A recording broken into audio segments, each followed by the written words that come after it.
자, 안녕하세요. 모의고사 2회 하나법인 법인 조정 시작하도록 하겠습니다. 지금 부득이하게 2021년도 자료를 보고 있습니다. 2021년도 교재가 중간에 나온다고 했고요. 전화해봤을 때 오늘 5월 12일 날 나온다고 했는데요. 확실히 나왔는지는 그 3일법인 이제 또 전화 넣어보거나 그 사이트 가봐야 되거든요. 그래서 중간에 요번에는 어떻게 이제 2021년도로 하지만은 끝에쯤에 가서는 2022년 판으로 바뀔 수가 있어요. 첫 번째 문제는 요 대손 충당금 및 대손금 조정명세서가 나왔습니다. 이번에 1번으로. 그리고 접대비, 세 번째 세금과 공가, 네 번째 가지급금, 그리고 다섯 번째는 대부분이 법인세, 과세표준 및 세액조정계산서가 잘 출제가 되는 거지요. 그래서 1번 대손 충당금이 나왔습니다. 1번 한번 들어가 볼게요. 그래서 법인 조정 쪽에 오셔가지고 쭉 보시면은 요 대손 충당금 이것도 굉장히 많이 나오는 문제입니다. 잘 나오죠. 들어오셔가지고 보시면은 요 서식은요, 일단 서식 작성을 먼저 하면서 설명을 드릴게요. 맨 첫 번째는 빨간색으로 작성되어 있는 부분 1번, 2번, 3번 이런 순서대로 조정을 하시면 되겠고, 1번에 보시면 대손금 이렇게 돼 있잖아요. 대손이라는 것은 채권을 못 받았을 때 처리하는 명칭이 되겠고요. 날짜를 보시면은 이렇게 알려주고 있어요. 여기 힌트를. 안 그러면 우리가 다 찾으러 돌아다녀야 되니까 시간이 그렇게는 안 되니까 이렇게 알려준단 말이죠. 그래서 9월 18일자 외상 매출금, 9월 29일자 받으러움에 대해서 대손 처리한 내역이 있대요. 그렇게 하고 특히 요거 하실 때는 이 9월 18일자 같은 경우는 채권 시효 소멸이라고 해서 법인세법상 대손 요건을 충족시켰다 이렇게 나왔네요. 그러면은 이 둘 중에 얘는 충족시켰다고 그랬고 얘는 충족이 안 됐다라고 하는 걸로 보여지긴 하는데 가서 확인해야 되니까요. 상단에 원장 조회를 찍으셔서 여기다가 날짜를 정확히 9월 18일 찍고 가도 되고 그냥 엔터 하셔서 맨 밑에 계정 코드만 108번 외상 매출금이 108이니까요. 108번 쭉 찍어주시고 날짜 9월 18일자를 딱 찾아가서 보시면은 이렇게 한 건이 보이는 게 있어요. 이렇게 채권 시효 소멸로 인한 대손 해갖고 이렇게 나와요. 9월 18일자. 자, 금액은 1,100만 원 있는데 얘를 두 번 톡톡 찍으셔가지고 전표를 어떻게 입력해놨는지 이거 꼭 확인하시는 게 좋아요. 가서 보시면은 9월 18일자에 못 받게 됐으니 당연히 대변 쪽에 외상매출금 해서 1,100이 들어갔겠고요. 그러면서 이때 준비된 충당금이 980이 있었어요. 980이. 그리고 나머지는 충당금이 부족해갖고 대손상각비로 120만큼 잡았다고 이렇게 돼 있는 분계를 만나실 수가 있겠죠. 자, 이거를 잘 메모를 했는데 이거 굳이 이렇게까지 메모 안 하셔도 돼요. 자, 그러고 나오셔가지고요. 여기다가 일자 9월 18일 여기 일자 부분에 0918 쓰시고 계정 과목은 108번. 채권 내역에 대해서는 채권 시효 소멸. 채권 내역 같은 경우에는 여기서는 제품, 매출, 대금 뭐 이런 식으로 일단 쓰시고 대손 사유가 그거겠죠. 채권 시효 소멸 쓰시면서 금액은 여기다 1,100만 원을 딱 쓰시는 겁니다. 얘네들을 못 받게 됐으니까요. 이때 칸이 두 가지로 나눠지거든요. 그래서 대손 충당금으로는 980만큼을 시인액 쪽에다 넣으시는 거죠. 시인. 왜냐면 요거는 자, 이 부분이 요건을 충족했다고 했기 때문에 시인액 쪽으로 못 받는 거 인정해준다고. 그리고 쭉 오셔가지고 대손 상각비 쪽에 여기도 아까 썼나 보다. 여기다 100. 자, 120만 원은 이쪽에다가 이 대손 상각비 쪽은 대손 단기 송금 쪽으로 해갖고 단기 송금 쪽으로 이렇게 작성이 되고 일단은 끝났어요. 예상 매출금은. 자, 이 부분 어렵지 않았죠? 네. 네, 이렇게 해주시면 되겠고요. 그 다음에 이 부분은 끝났고 다음 거. 자, 요번에는 9월 29일 것도 한번 가보셔야 되겠습니다. 9월 29일 것도 무슨 내용인지 또 원점 조회를 하셔가지고 날짜를 쓰고 가셔도 되고, 자, 0929 110번이죠. 받으러 오면 코드 찾아서 보니까요. 9월 29일은 이렇게 부도로 인해서 자, 부도가 지금 현재 9월 29일 날 확정됐다 이렇게 돼 있어요. 그러면은 6개월이 경과되어야 되지. 지금은 9월 29일이면요. 10월달, 11월달, 12월달 해갖고 아직 3개월밖에는 이번 12월 31일까지 3개월밖에는 안 된 상태예요. 그래서 얘는 요건을 충족하지 못한 거가 된 거지요. 그래서 이 분계도 여기다 이제 적어 보면은 29일 날짜에 대변 쪽에 받으러움 해서 받으러움 640만큼에 대해서 여기 지금 충당금으로 처리를 했어요. 받으러움에 대한 충당금은 640만큼이 충분히 있어가지고 이렇게 처리를 했으나 자 여기 닫고 자, 여기도 마찬가지예요. 9월 29일자 110번 받으러움 얘네들 아무 말 없어도요. 대부분 다 제품 매출로 보시면 돼요. 세무는 제조업 쪽이니까.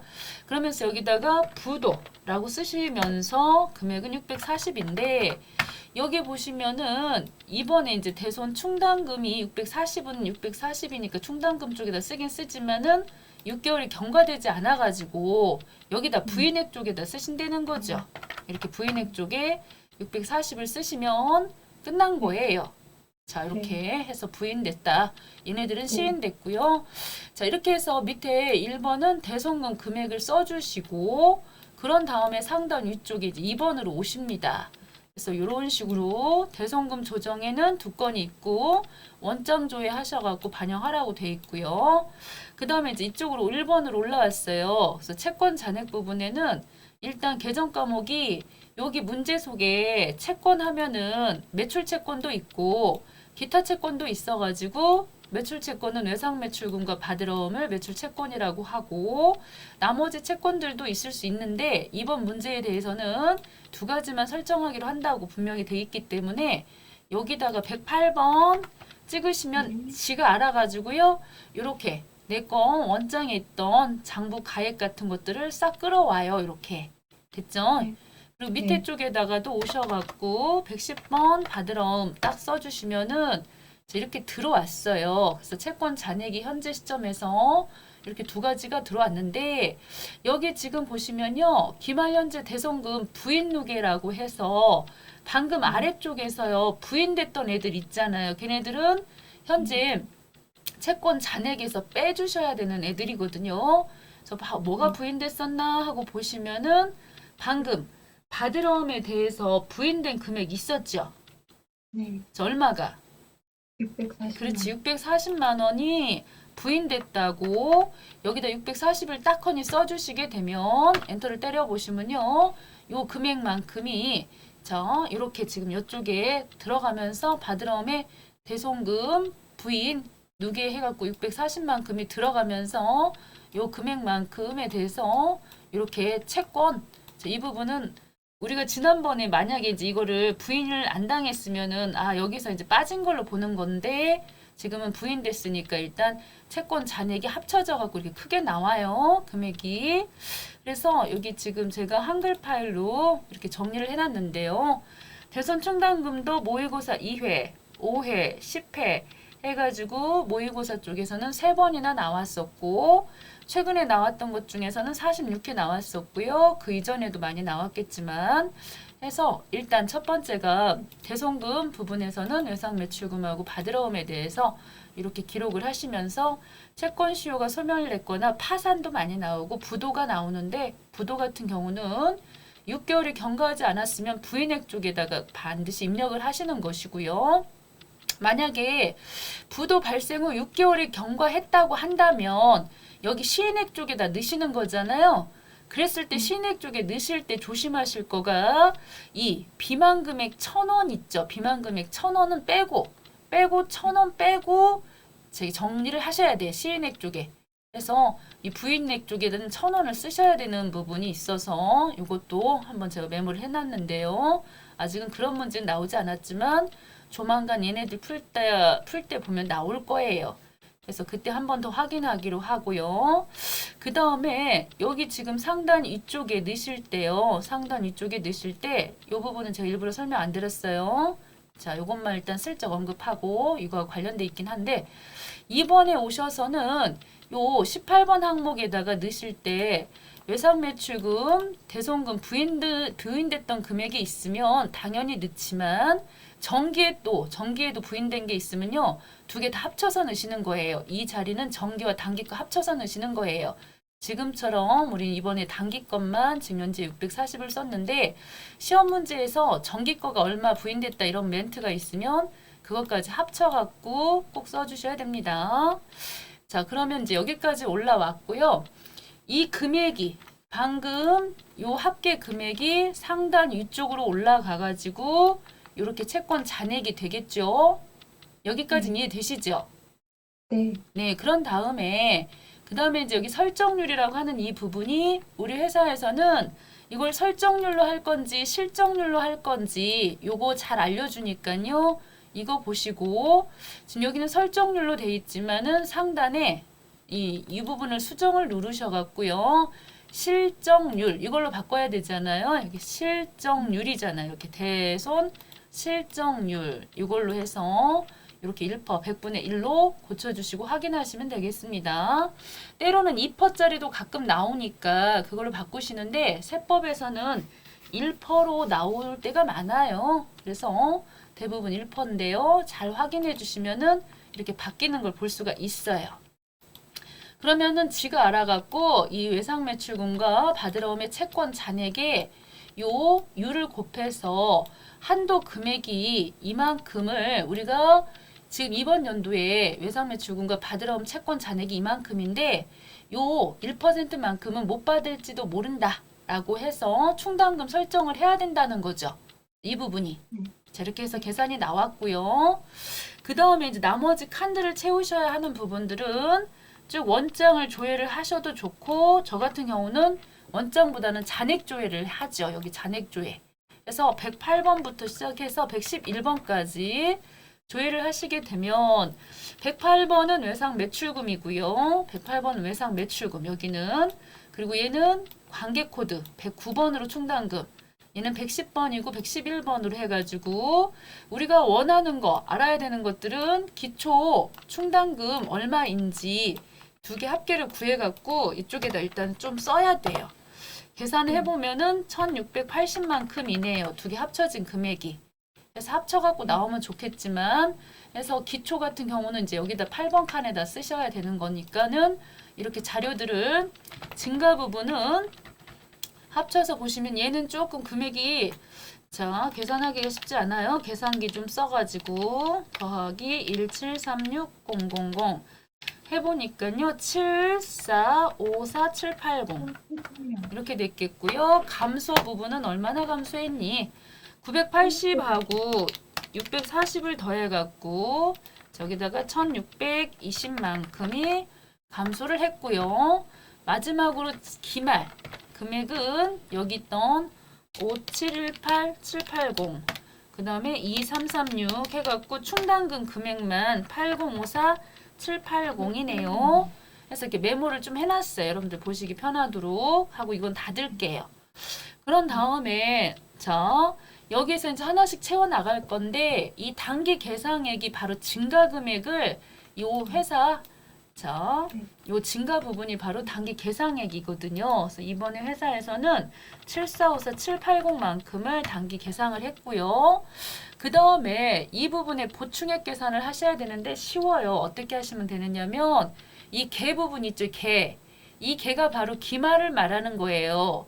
그래서 기말 금액하고 여기 증가 부분 있죠. 이걸 빼면 얼마만큼 보충했는지 나오기 때문에 7454780을 빼보시면 보충액이 60만 원이다.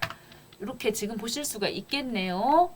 그래서 요 단기 계상액하고 보충액하고 합쳐갖고 기말 금액이 딱 나오면은 요 금액이 구해진 거예요. 보충액 금액이.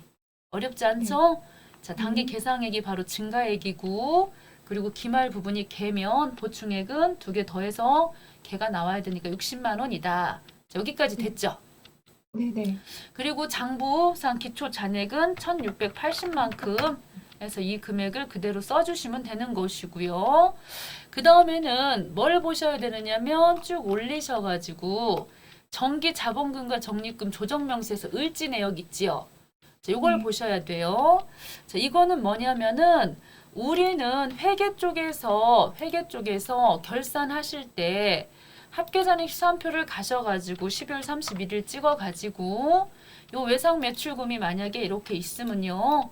이 금액의 뭐 1%다 그러면 공 두 개 딱 떼가지고 여기 충당금 가서 보셔갖고서 충당금이 예를 들어서 280만 원을 만들어야 하는데 여기 100만 원이 예를 들어 있다고 한다면 나머지 차이 나는 만큼만 보충해가지고 보충법으로다가 12월 31일 날 여러분들이 세무 2급에서 분개했던 거 생각나세요? 결산하실 때?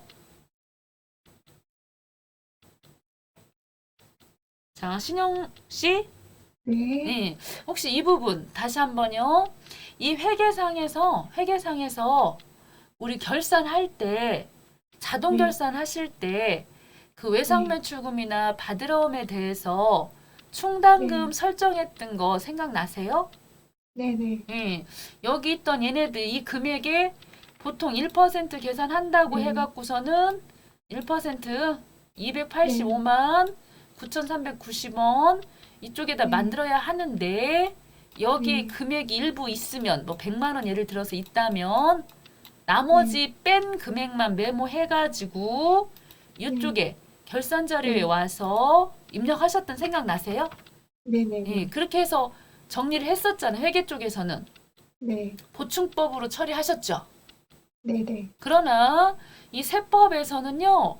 여기 있던 금액이 있으면 여기 이렇게 남아있던 금액 100만 원이 있으면은 그 자체를 아예 다 여기 이렇게 충당금 남아있던 금액에 대해서는 이렇게 비용 어떻게 보면은 그 금액을 다 빼버리거든요. 그래서 이건 총액법 기준으로 해요. 대손 충당금을 세법에서는 여기 있던 100만 원을 가차없이 이렇게 증가 쪽에다 쓰고 해서 없애버리거든요. 자, 그래서 약간 방법이 다른데, 자, 여기서는 기억을 하실 때 어떻게 하시면 좋으냐면, 회계 쪽에서는 충당금을 보충법으로 계산하는데, 세법에서는 총액법으로 하기 때문에, 지난번에 결산하는 과정에서 혹시라도 여기에 남아있던 충당금이 있으면 보충하지 않고, 요 금액을 먼저 없앤다. 이렇게 생각하시면 돼요. 그래서 여기 그 금액이 지금 보시면요. 전기 거, 이게 지금 전기 거잖아요. 전기 자본금과 적립금. 이 금액 100만 원 보이시죠?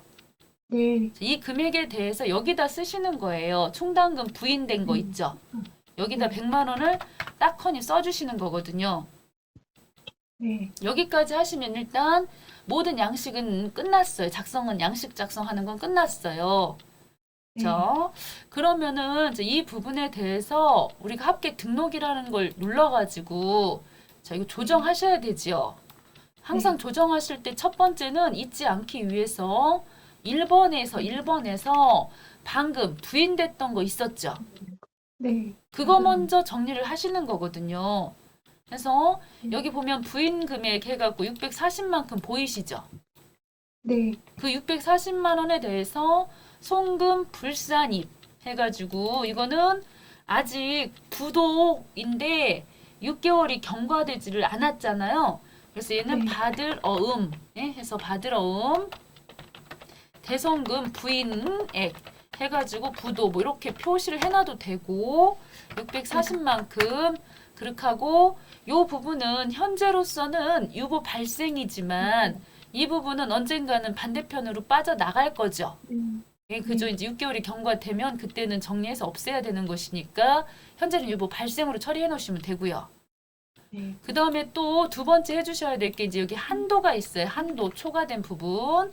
이 부분도 이거 보시고요. 이렇게 밑에 숫자가 나오기 때문에 뭐 어려운 건 없어요. 그냥 이거 얘네들 7번하고 15번 금액에 대해서 자기가 알아서 나오니까 그거 보고 여기다 대손 충당금 한도 초과 해가지고 2795390 끝점까지 잘 쓰시고요. 얘네들 또한 여기서 유보 발생으로 처리해 주시는 거예요. 유보 발생으로. 이 금액이 결국 뭐가 되는 거냐면 여기가 되는 거거든요. 대선 충당금 여기 기초 여기 있던 100만 원 있죠. 이 100만 원이 다음 연도로 넘어가면 이쪽에 100만 원 이렇게 들어가는 거고 얘처럼 얘도 지금 잘 보시면 이렇게 지금 작년에 이쪽에 있었던 이 기말 잔액이 이쪽으로 온 거고 이번에는 얘가 이제 이렇게 없어지면서 또 하나가 이렇게 생기는 거거든요. 이렇게. 네. 네, 그래서 이제 이런 것들은 우리가 이제 나중에 요 자본금과 적립금 조정명세서 가서 불러오기 찍으면 유보했던 애들은 싹 끌어와서 알아서 이 부분은 채워져 있거든요. 어쨌거나 이 대손 충당금 한도액도 유보 발생으로 해주시고 그리고 이제 여기 지금 보면 이 100만 원짜리 있었잖아요. 이 부분에 대해서는 이번에는 자 지난번에 자 과소 환입됐던 이런 부분들 여기서는 이제 과다 환입됐던 이런 부분들을 여기다 그냥 또 써주시면 돼요. 대손 충당금 자 이거는 정기 거죠. 정기 거 이 100만 원 그때 인정 못 해줘 했던 거 이번에는 정기 거 이제 이게 유보 발생으로 해갖고 있었으면 언젠가는 감소를 해서 없어져야 되죠. 네. 그래서 그거는 다음 연도 가면은 반대편으로 해서 정기 대손 충당금 해가지고 이 송금으로 이번에는 추인시켜갖고 없애주시고요. 100만 원. 이때는 유보 감소로 해서 반드시 이게 없어져야 돼요. 네. 이 부분이. 그러면 우리 여기 지금 처리해놨던 이거 있잖아요. 대손 충당금 한도 초과도 다음 연도가 되면 똑같아요. 여기처럼 정기 대손 충당금 송금 추인해갖고 279만 5,390원. 이 금액이 다 될지 안 될지는 이제 그 계산해봐야 알겠지만 그 중에 일부는 유보 감소로 없어져요. 네. 자, 이렇게 해서 저장하시면 1번이 하나 끝나는 거죠. 자, 다시 한번 볼게요.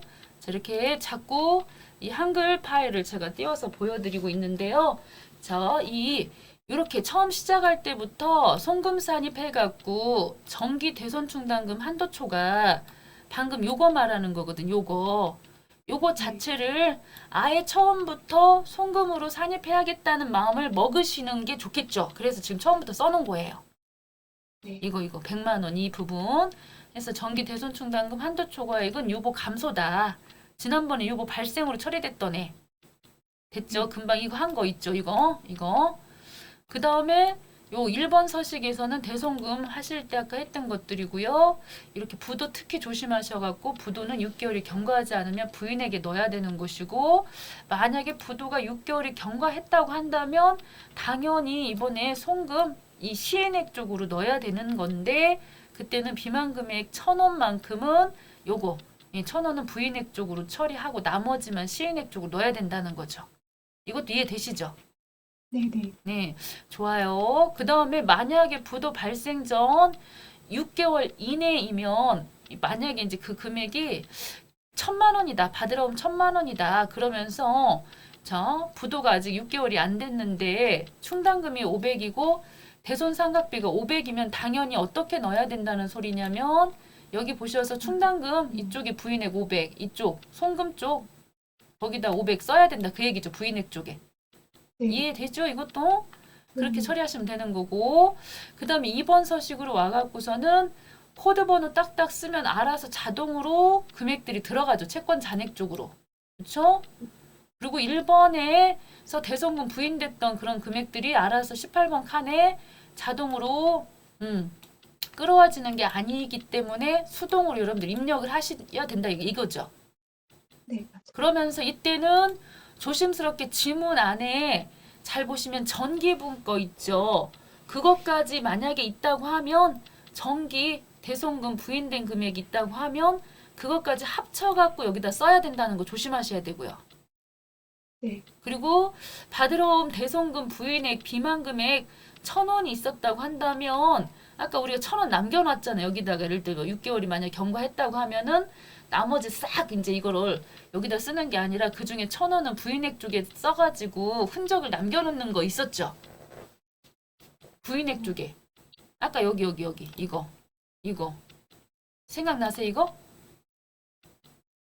여기 만약에 땡만큼 금액을 남기는 게 아니라 1,000원을 남겨요? 이게 지금 예를 들어서 500만 500만 원이었어요. 부도 발생이 500만 원이었는데 그게 6개월이 경과됐으면은 시인액 쪽에다가 499만 9천 원 쓰고 9천 부인에게 1,000원 쓴다고요. 아, 네. 예, 그랬을 때 그 1,000원을 여기다 같이 보태줘야 된다고. 아, 네, 네, 예, 네. 부인대 쓰니까. 아, 그래서 네. 1,000원이 얼마 아닌 것 같아도 여기 계산이 틀려져 버려요. 여기 계산이. 끝전이 안 맞아요. 네. 그래서 이 말이 그 말인 거예요. 1,000원 꼭 여기다 같이 보태라고. 아, 됐죠? 그럼, 그리고 네. 20번 항목에 충당금 설정제의 채권이라고 하는 것도 지문에 알려주거든요. 그래서 이런 것들 이제 받으러 할인했다든가 했을 때 그 금액이 나오면 여기다 금액도 충당금 설정 제외 채권에다가 이 받으러 할인액 있으면 써주셔야 되는 것이고요. 지금 안 네. 나왔으니까 지나온 것이고요. 그 다음에 여기 3번 계산하실 때는 방금 보여드린 것처럼 이렇게 기초 증가 감소 기말 금액을 쓰셔가지고 증가 금액이 바로 이번에 단기 계산 금액인 거고요. 증가가.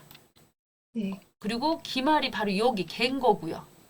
네. 맞아요. 그래서 그 차이 나는 게 바로 보충이고요. 네. 그렇게 하고 기초 여기다 쓰시면 되고요. 기초. 네. 그리고 여기 충당금 부인 누계액은 지난번 정기 거 여기 있던 기말 잔액이 이쪽에 써지는 거고요. 이쪽에다 쓰셔야 되고요. 보충은 자동으로 내려오는 거고 여기다 쓰시면. 아, 네. 그렇게 해서 마무리가 돼가지고 합계 등록에 가셔갖고 금액 보시고 정리하시면 끝난다는 거죠. 네. 자, 이제 2번으로 가볼게요. 이거 저장하고요. 네. 자, 이번에는 접대비가 나왔습니다. 자, 접대비가 나왔을 때는 제일 먼저 뭐부터 보셔야 되느냐면 이 접대비 쪽에 들어오셔서 상단에 불러오기부터 하셔도 되지만은 이거보다는 항상 이 부분이 있는지를 먼저 보셔야 돼요. 적요 번호 있죠. 이렇게 1번에 보면 접대비 조정 명세서 경조사비 등에 대해서 번호 설정을 하실 건데 그 중에 문화접대비라고 하는 것에 대해서 적요번호 8번, 적요번호 12번 요거 기장되어 있다. 이게 무슨 소리냐면 이 경조사비 등 설정을 누르셔가지고 이 부분이지요. 문화접대비 설정이라고 하는 거 요 자리 경우에 따라서는 요거일 수도 있어요. 이쪽일 수도 있어요. 그래서 이 번호들을 제대로 체크를 해 놓으셔야 돼요. 그래야 일반 전표에서 적요 넣어진 것들을 끌어오는 거거든요. 그래서 여기 지금 보시면 문화접대비 쪽 신용카드 부분 이 신용카드 부분 물음표 누르셔갖고 여기 잘 보시면 그 중에서 자 8번이 있죠. 8번 문화접대비 요거 확인 한번 이렇게 해주시고요. 여기도 마찬가지로 적요번호 12번 해서 여기도 문화접대비 8번 이렇게 확인 한 번씩 해주셔야 돼요. 자 여기도 지금 보시면 이 부분은 이미 들어가져 있어. 자 무슨 소리냐면요. 이렇게 보시면은 여기 12번으로 넣어진 거 보이시죠? 12번 거는 이미 다 넣어졌어요. 이건 다 넣어졌죠? 네. 우리가 넣어야 되는 것은 여기 지금 8번 항목에 대해서 신용카드분 여기 지문을 보시면 신용카드분은 적요번호 8번을 넣도록 돼 있고 신용카드를 안 쓴 신용카드 미사용분은 적요번호를 12번 넣으라고 돼 있죠. 네. 그래서 여기 지금 보면 신용카드 미사용이라고 돼 있는 거는 12번으로 적요를 넣고 신용카드 사용한 거는 8번으로 넣으라고 이렇게 돼 있고요. 그 중에서 우리는 판으로 여기가 돼 있기 때문에 판매비와 관리비 쪽이기 때문에 다 888을 넣는 게 아니고 813번 접대비에 대해서만 넣으시면 되기 때문에 이것만 넣으시면 되는 거예요. 네. 이거를 먼저 체크를 해주셔야 돼요. 이거 보시고. 그래서 몇 번 해보시면 금방 알아요. 저게 뭔 소리인지. 그래서 이거를 눌러주셔야 이걸 해놓고 나서 새로 불러오기를 찍어주셔야 지금은 뭐 삭제를 하고 불러오든 추가로 불러오든 아무것도 없었으니까 사실 상관없이 불러오기를 눌러야 여기 있던 얘네들 있죠. 얘네들이 이 금액들이 우리가 원장을 조회했을 때 813번 이렇게 눌러보시면은 이렇게 적요번호 있죠. 이게 코드 얘네들 이 코드 번호 이 번호에 따라서 각자 자기 칸으로 따박따박 금액이 들어가는 거예요. 우리 회계 쪽에 보시면은 뭐 이렇게 일반 전표 입력을 하실 때 예를 들어서 쭉 보시면은 이 중에 뭐 접대비가 이렇게 있잖아. 이렇게 접대비 여기 1월 28일자 접대비가 있는데요. 우리 현장에서 일할 때는 이런 거 코드랑 적요랑 빼먹지 않고 다 넣고 계시고 이 접대비 딱 찍었을 때 보시면은 1번 해갖고 여기 적요해서 거래처 접대비 신용카드 그래서 접대비는 꼭 카드 쓰셔야 되잖아요. 그래서 1번으로 딱 이렇게 잘 해주셨는데 이렇게 적요를 넣으신 자료에 대해서만 여기 알아서 다 집계가 이렇게 딱딱 되는 거죠. 자, 여기까지는 이제 자동으로 지가 알아서 해주는 거니까 일단 경조사비 설정하시고요. 됐죠? 네. 그 다음에 세로 불러오기 찍어주시고요. 먼저 세로 불러오기부터 해버리시면은 이거 하고 난 다음에 다시 한번 세로 불러오기 해야 되고요. 네. 자, 그 다음입니다. 자, 이렇게 하신 다음에 자, 이런 식으로 수익 금액에는 특권자 간의 거래 금액이 2천만 원이 포함되어 있다라고 돼 있으면은 여기 특수관계인 친인척 간의 거래 부분에 2천만 원 있다고 이렇게 따로 써주시면은 지가 알아서 금액이 일반 수익 금액이 줄어들고요. 이렇게 2천만 원 해서 합계가 나온다고요. 이렇게 합계가. 이 합계 금액은 어디서 나오는 거냐면 우리 법인조정 쪽에서 수익금액 조정명세서 여기서 작성했던 이 금액 있지요. 이 금액이 그쪽에 반영되는 것이고 혹시라도 10문제 중에 딱 한 문제는 실제로 여기 우리가 막 추가해갖고 고친 거 수정하신 금액이 있는데 그 금액이 여기에 반영되지를 않아요. 그래서 오셔갖고 이 금액 확인해갖고 가야 되는 경우가 한 번 있긴 한데 대부분의 경우는 그런 문제는 안 나오고 그렇게 복잡하게 안 나오고 그냥 새로 불러오기 찍으셔서 여기 특권자 금액만 딱 써주시면 되는 거예요. 여기까지 일단 됐죠? 자, 그 다음입니다. 자, 여기까지 오신 다음에 문제가 조금 더 어려우려면은 여기 이제 다른 광고 선전비라든가 기타 그 안에 접대 성격이 있는 애들이 있으면 추가적으로 이런 데다 금액을 계정 과목 불러와서 더 넣어야 하는 건데 이번은 이제 모의고사 2회다 보니까 그렇게 복잡하지 않고요. 다른 계정에는 뭐가 있다 그런 말 없으니까요. 요 상태에서 시작을 하시는 겁니다. 자, 요 상태에서 3번을 보시면 지금 이거 처리했고요. 8월 11일분 거래 자료를 보시면 증빙이 불비래요.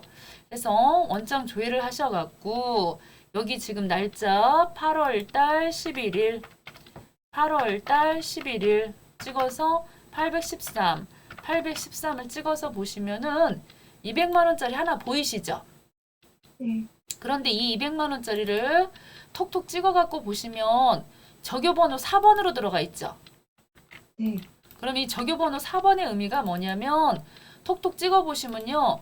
이렇게 돼 있죠. 4번으로 돼 있는데 원래 접대비는 무조건 신용카드를 쓰셔야 돼요. 법인 신용카드라는 걸 쓰셔야 돼요. 1번이 정상적인 거예요.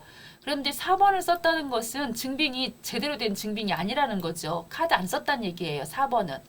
그래서 이러한 것들은 어떻게 되느냐면 접대비 조정하실 때 맨 첫 번째 조정되는 대상이 바로 요거예요. 증빙불비. 그리고 두 번째 사적 경비는 요거는 접대비로서 비용 인정을 못 받아요. 그래서 이 접대비 중에 보시면은 1단계 증빙불비와 사적 경비를 다 뽑아내야 되는데 시험 문제에선 이렇게 알려줘요.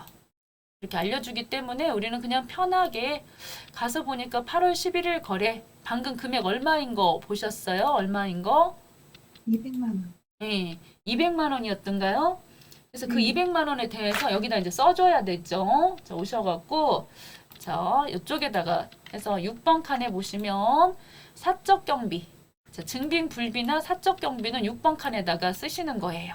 6번 칸에다가 200만 원을 딱 써주시는 거죠. 그러면 어떻게 되느냐면 지금 접대비 전체적으로 사용한 접대비 전체적으로 사용한 금액은 이 금액이지만 5,600 이 금액이지만 그 중에 200은 자 비용으로서 인정을 못 받는 금액이 되는 거죠. 사적 경비 해갖고 200만 원. 이 200만 원은 잠시 후에 조정 들어갈 거예요. 송금 불산입으로 여기 합계 등록 눌러서 할 거거든요. 그런데 이 접대비 해당 금액에 이제 빼갖고 지가 알아서 계산돼서 좋긴 한데 문제는 이 밑에예요. 이 15번하고 16번 있지요. 이거 어떻게 할 거냐. 이 200에 대해서 지금 보시면 여기 총 초과 금액에 5,645만 1,850원 돼 있잖아요.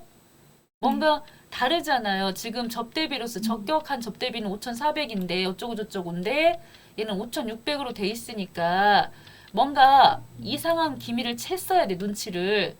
그래서 어떻게 해야 되느냐면요. 이렇게 하시는 거예요. 자, 보시면 여기 이 부분 방금 2단계로 15번이면요. 여기에요. 신용카드 등 미사용 금액 해가지고 여기 지금 방금 이 금액 있잖아. 이 금액이 신용카드 등 미사용 금액인데 어차피 얘는 200만 원 이따가 잠시 후에 조정할 거잖아요. 네. 근데 여기 또 들어있으면 안 되겠어요? 안 되겠어요? 그럼 이중으로 들어가 있는 거죠. 여기서도 빼고 여기서도 빼면. 그래서 여기 지금 보시면요. 15번 이 속에서는 이 6번 방금 여기 6번 200만 원에 대해서 사적 사용했던 경비 중에서 신용카드 미사용 금액이 있다면 여기 200을 빼야 되는 거예요. 자, 다시 한번 이 15번은 어떻게 한다? 15번은 방금 위에서 금방 여기 6번에서 정리했던 200 있죠? 200. 네. 200 여기서 빼야 된다고. 빼야 돼. 빼. 그래서 여기가 278만 2천 원 돼야 돼요. 네. 207만 8천 네, 278만 2천 원이 돼야 된다는 거죠. 자, 고칠게요. 자, 278만 2천 원 이렇게 고쳐주셔야 되고요. 그 다음에 16번은요. 16번은 이 6번이 방금 보여드린 것처럼 신용카드 사용하지 않은 증빙 불비 그걸 증빙 불비라고 그러거든요. 증빙이 제대로 갖춰지지 않은 거 그거하고 여기가 사적 경비하고 두 개가 오는 거잖아요. 6번 칸이. 그랬을 때 여기 있던 16번은 무조건 다 빼요. 16번은 무조건 다 빼요. 여기가 200만 원만 있어서 지금은 그냥 어렵지 않게 빼는데 이 15번하고 16번하고 좀 달라요. 15번은 방금 위에 있던 사적 경비로 사용한 것 중에서 신용카드 미사용 금액을 여기서 빼는 거고 16번은 혹시 사적 경비하고 증빙 불비하고 두 개 다 만약에 금액이 있으면 두 개 다 뺀다고. 지금은 이 200만 원 하나만 있으니까 그냥 상관없이 어차피 쟤는 빼야 되는 거잖아요. 증빙 불비였으니까요. 그래서 여기에서 200을 빼면은 어떻게 되겠어요? 이렇게 되겠죠. 여기 네. 200 네. 빼니까 54451 850 됐죠? 네. 자, 이렇게 일단은 써주셔야 돼요. 그래서 이 접대비 부분에서는 여기 들어가는 이 금액이 각각 여기와 여기에 어떻게 반영이 되는지 그 부분 꼭 확인해 주시고요. 자, 그 다음입니다. 이제 다 왔어요. 그러고 나서 여기 있던 이제 갑지로 가게 되면 지금 현재 접대비 요 해당 금액이 아까 200 빠진 금액으로 들어와 있는 거 보이시죠? 네. 예. 그래서 이 합계 등록에 들어가 보시면은 벌써 방금 200만 원에 대해서는 이렇게 사적 경비, 즉 개인 경비로 썼다고 200만 원 밑에 있는 거 보이시죠? 네. 자, 그 부분은 들어와 있고요. 그 다음에 여기 신용카드 미사용 해갖고 금방 우리 또 했던 거 여기 신용카드 미사용했다는 금액 있죠, 이거. 이 접대비는 꼭 신용카드 써야 되니까요. 그것도 한번 여기 또 조정하는 거 보이시죠? 네네. 그쵸? 그렇게 해서 합계 등록에 보시면 2782가 또 있는 거 보이시잖아요. 이렇게. 그죠? 네. 여기 200 있고 여기 478만 2천 원 있으면 이중으로 빼는 거니까 안 된다고요. 네. 자, 그 다음에 이렇게 해서 나온 금액이 접대비 해당 금액이 이 금액이 될 텐데 그 중에 중소기업은 3,600만 원 기본 베이스로 깔아주는 거 아시죠? 네. 그렇게 하고 앞전에 계산했던 요 을지에 일반 수익 금액하고 특관자 거래 금액하고 해서 이렇게 수익 금액이 있는데 그 수익 금액 중에서 일단 전체 총 수익 금액 있죠. 특관자 것까지 다 더해갖고 그게 100억 원 이하다 그러면 만분의 30으로 계산해요. 일단 전체 수익 금액으로 이렇게 계산하고요. 그 다음에 밑에 일반 수익 금액이라고 해가지고 특권자 거 빼고 계산을 해요. 만분의 30을. 그러면은 얘네들 지금 총에서 일반 수익 금액 빼면 그게 바로 특권자 거 금액이 얼마냐면 6천 원 나왔네요. 수익 금액 기준 해갖고 7번이 특권자 거 금액인 거죠. 여기에서 지금 나온 이 특권자에서의 일반 접대비 한도 금액은 6천이고 일반 수익 금액은 이거고요. 결국은 접대비 해당 금액이 얘네 두 개예요. 얘네 두 개. 이 총은 뭐 때문에 나왔느냐면 이거 계산하려고 특관자 거 계산하려고 일반에서 빼면 그게 특관자 거기 때문에 그거 계산하려고 나온 거고 우리는 이런 거 하나도 몰라도 지가 알아서 이렇게 8번 항목에 보면은 3600 베이스 깔고 그 다음에 일반 거 자 6번 더해 주시고 그 다음에 또 7번 더해서 이만큼이 접대비 한도예요. 접대비 한도. 우리가 회사에서 일하실 때 우리 회사 규모에 어느 정도 접대비 금액이 자 한도 넘어가면 안 되는 금액인지 알고 싶으시면은 여기 들어와서 보시면은 요 금액인 거 알겠죠? 네네. 자 그런데 혹여 그 중에 문화 접대비가 있다면 문화 접대비는 추가로 접대비 더 플러스 해주는 거예요 비용을. 왜냐면 이렇게 접대 문화를 이렇게 가서 영화도 보고 뭐 공연도 즐기고 하는 그런 쪽으로 해서 하게 되면은 그 부분 더 해준다 그래갖고 최종적으로 11번이 된 거죠. 30만 원 보태갖고 4,253만 6,595원이 접대비 한도 금액이 된 거예요. 여기까지도 이해되셨나요? 예, 그런데 우리는 얼마를 썼느냐면 이만큼 썼다는 거 여기. 그죠? 네. 그래서 빼가지고 봤더니 913만 3,255원은 접대비 초과했다고 하면서 합계 등록 보시면은 900 여기 금액 이렇게 들어가 있는 거죠. 접대비 한도 초과 금액이. 이렇게. 네. 그래서 이 접대비 부분에서 조정하는 첫 번째 항목은 1단계가 바로 증빙불비나 혹은 사적 경비였을 때 그것부터 일단 정리하시고 두 번째 2단계에서는 신용카드 미사용했던 금액 있죠. 네. 금방 그거 하고 세 번째는 바로 이렇게 접대비 한도 초과됐던 거 세 가지를 세무 조정한다는 거죠. 세 가지를. 네네. 그래서 얘네들은 다 송금 불산입이죠. 송금을 인정을 안 해주죠. 네. 그런데 그 중에서 첫 번째 1단계 거 증빙불비나 사적 경비는 대표이사 상여로 가는 거예요. 이런 것들은 증빙불비나 사적 경비는. 네. 대표이사 소득처분 상여로 해갖고 세금 더 내라 그거죠. 네. 소득세 내야 되고 그 다음에 신용카드 미사용은 이미 밖으로 나가가지고 그런 건 기타 사유 유출로 보시고요. 한도 초과도 기타 사유 유출로 소득처분 하시면 된다는 거죠. 이 세 가지. 네. 그래서 이대로 보고 그대로 넣으시면 끝나는 거죠. 여기다 네. 넣어보겠습니다. 첫 번째가 접대비. 예, 접대비 중에서 증빙불비. 예, 불비분에 대해서 200만큼. 그래서 요거 같은 경우는 대표이사 상여다 소득처분이. 그 다음에 또 두 번째는 접대비 중에서 신용카드, 항상 신용카드를 쓰셔야 되거든요. 미사용 금액이 있다면 그것도 공제를 못 받아가지고 이미 이건 나가 있죠. 밖으로 나갔으니까 기타 사유 유출. 그 다음에 또 하나 쓸게요. 마지막으로 접대비 한도 초과.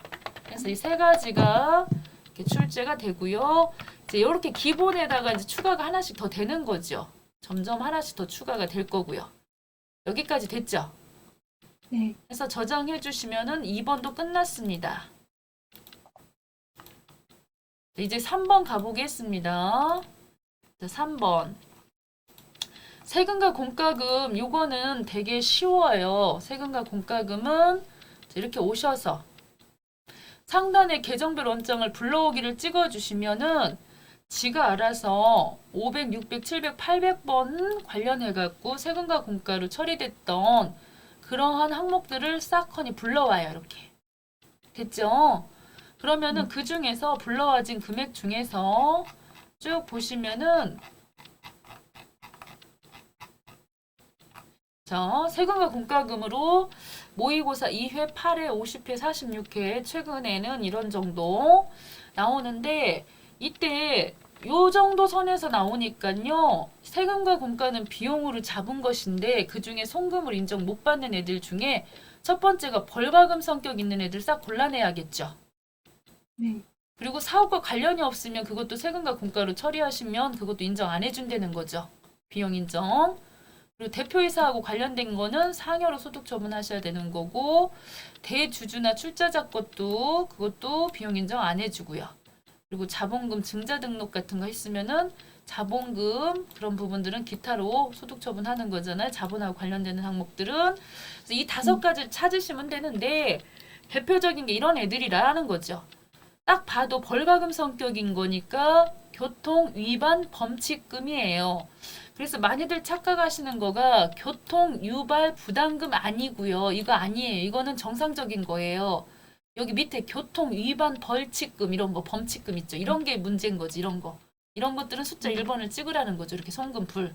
이렇게. 또 폐기물 처리 위반 과태료 이러한 것들. 자동차 환경 개선 부담금 이런 건 아니 이런 건 비용 인정해줘요.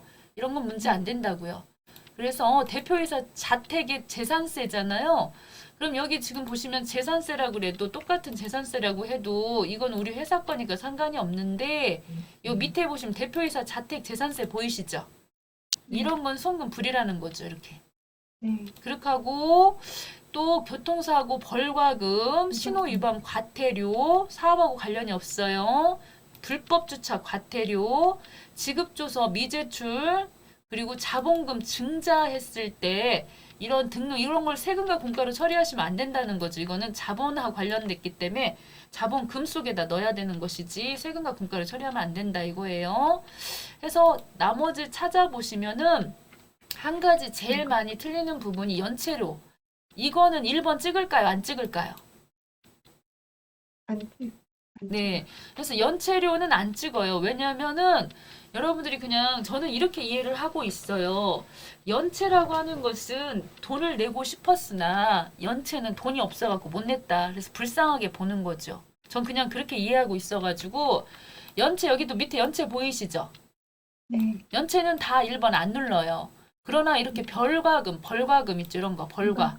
이런 건 1번 찍어야 돼요. 끝난 거예요. 이렇게. 그래서 이렇게 세 가지 항목에 대해서 합계 등록 누르셔가지고 각각 따로따로 정리하셔야 되거든요. 이렇게 소득 처분이 다르기 때문에 한꺼번에 141만 원 다 써버리시면 안 되고 여기다 하나하나씩 넣으시는 거예요. 교통위반 범칙금 금액 7만 원짜리가 있었는데 이런 것들은 이미 냈잖아요. 밖으로 나갔잖아요. 기타 사유 유출인 것이죠. 이미 냈어요. 그리고 대표이사 이 부분은 뭘로 소득 처분하는 게 좋을까요? 상여. 그렇죠. 상여죠. 그래서 재산세 이 부분은 자, 금액 46만 원 이거는 대표이사 상여로 처리해갖고 소득세 더 내게 만들어야 되겠고요. 교통사고 벌과금 이것 또한 88만 원 해서 이것도 이미 이런 거 벌과금 이런 건 이미 납부가 된 거잖아요. 그래서 기타 사유 유출로 처리하시면 된 거죠. 여기까지도 이해되셨죠? 네. 네, 저장하시고 이런 문제 나오면 어렵지 않게 푸시면 되겠어요. 자, 그 다음 또 가보겠습니다. 자, 이번에는 가지급금 인정이자 조정명세서가 나왔습니다. 자, 이것도 사실 조금 복잡하게 나와야 하는 서식인데 아주 간단하게 나왔네요. 대표이사 김재천 사장님 대표이사가 가지급이라는 것은 돈을 빌려간 거예요. 쉽게 말하자면. 그리고 가수금이라는 것은 또 갚은 거예요. 돈 빌려갔다가 대표가 회사 돈을 빌려갔다가 갚은 걸 말하는데 문제는 이러한 것들을 자금의 출처가 돈 빌려주고 하는 이런 출처가 우리 회사도 맨 땅에서 막 땅 파갖고 돈 나온 게 아니고 은행에서 대출 받은 거 그런 것들을 대표한테 빌려준 거라면 어떻게 해야 된다? 당연히 이자를 받아서 계산해야 된다. 그런 얘기거든요. 결국은. 그래서 이렇게 지금 오셔가지고 가지급금 인정이자 조정명세서에 들어오셔가지고 처음에 이게 지금요 뭐가 나와야 되냐면 은행에서 대출 받은 거 있죠. 그런 명세서가 쭉 나와야 돼요. 근데 여기는 그런 내역서가 없죠. 네. 예, 그랬을 때는 이자 계산하는 방식이 두 가지가 있어요. 근데 지금은 당좌 대출 이자율 적용하여 이렇게 나왔다는 얘기는 이렇게 그냥 기본적인 4.6%거든요. 그거 그냥 그걸로 계산하라 소린 것인데 지금은 또 쉬운 문제로 나왔으니까 쉽게 풀어봅시다. 일단은. 그래서 이렇게 차입금 남한테 돈 빌린 거 있으면 이런 거 다 적어야 되거든. 은행마다.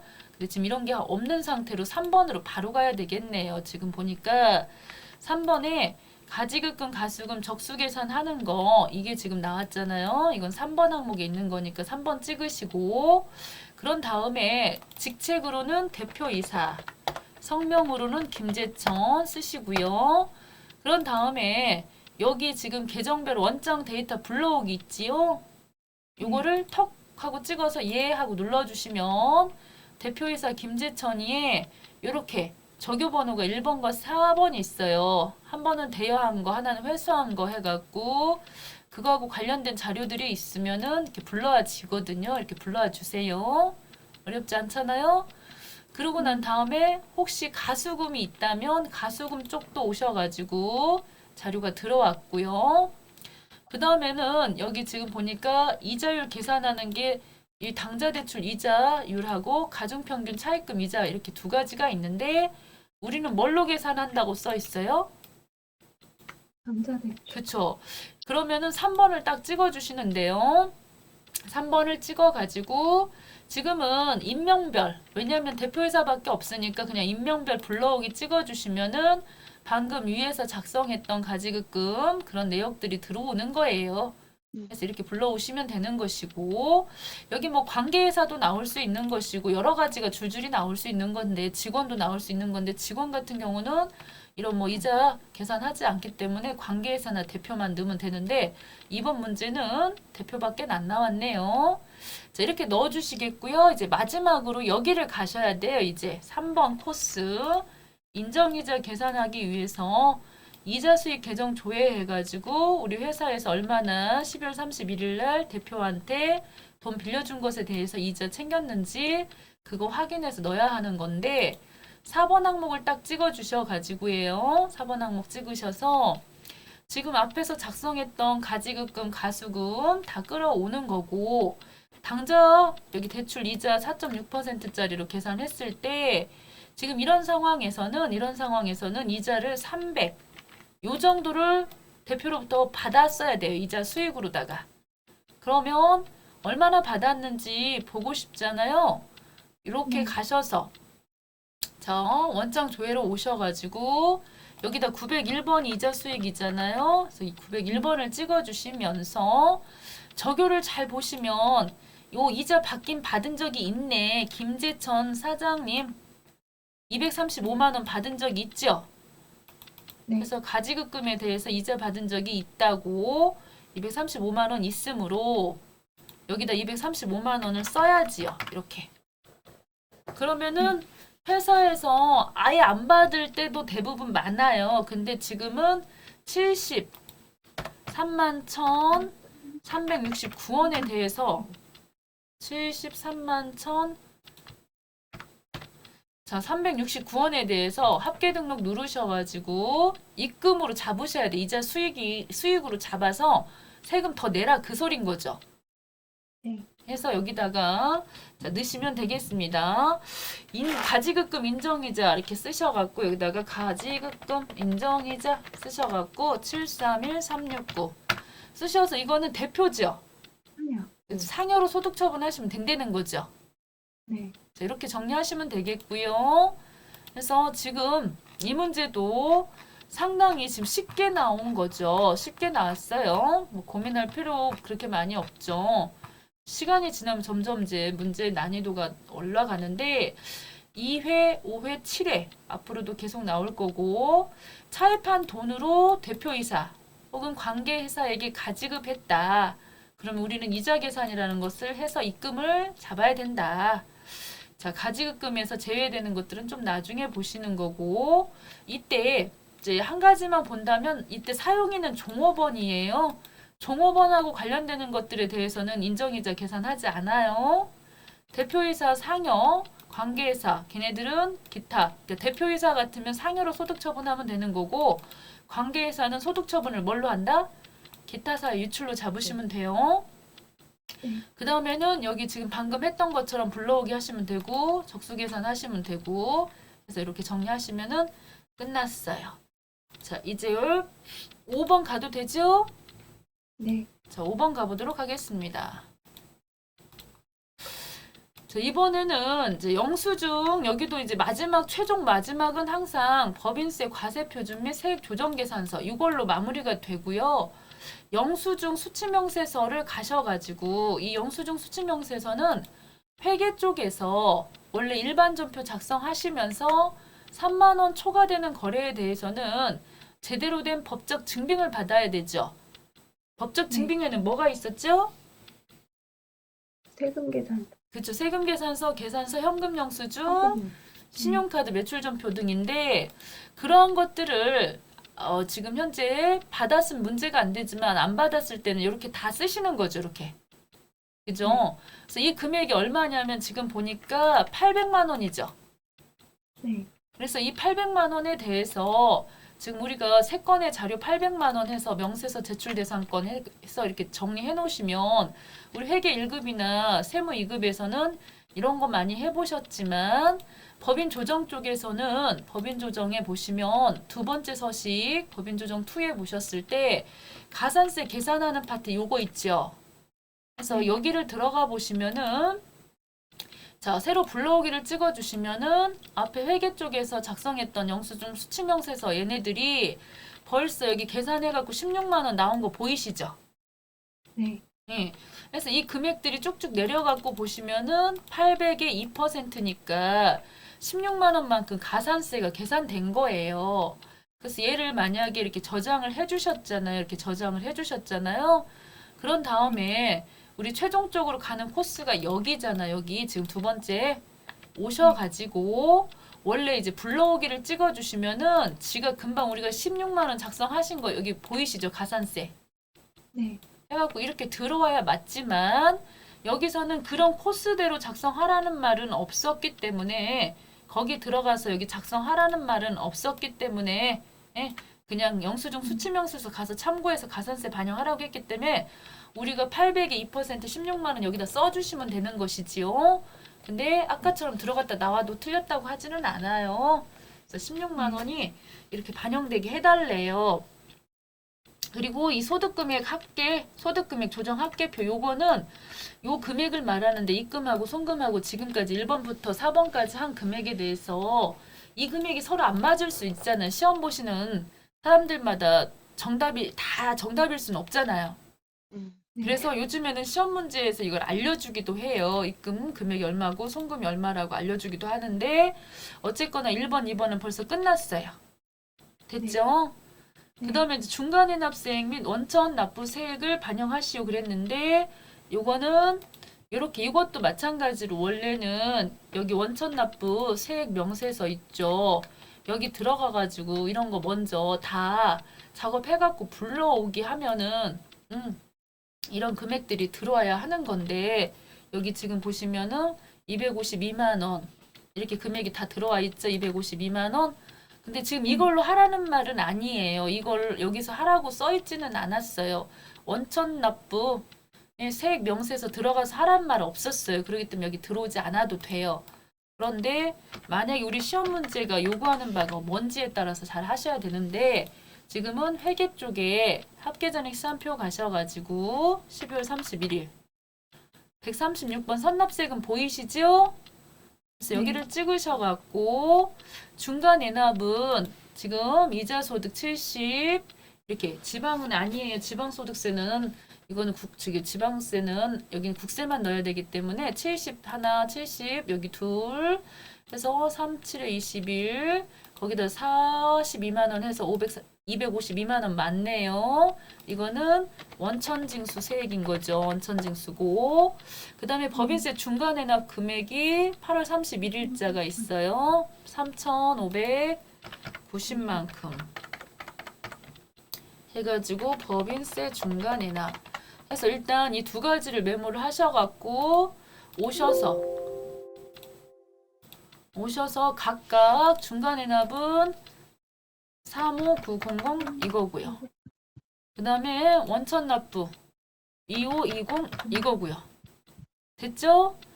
자 여기까지밖에 자 1, 2, 3번 했고 이제 분납은 여기가 2천만 원이 넘어가면 반띵 반반 현금으로 납부하실 수 있는 금액 지가 알아서 상단에 계산되기 때문에 1, 2, 943075 딱 넣으시고 저장해 주시면은 따당땅 하고 끝났어요. 모의고사 이해도 끝났습니다. 시간 귀신같이 맞추죠. 자, 혹시 여기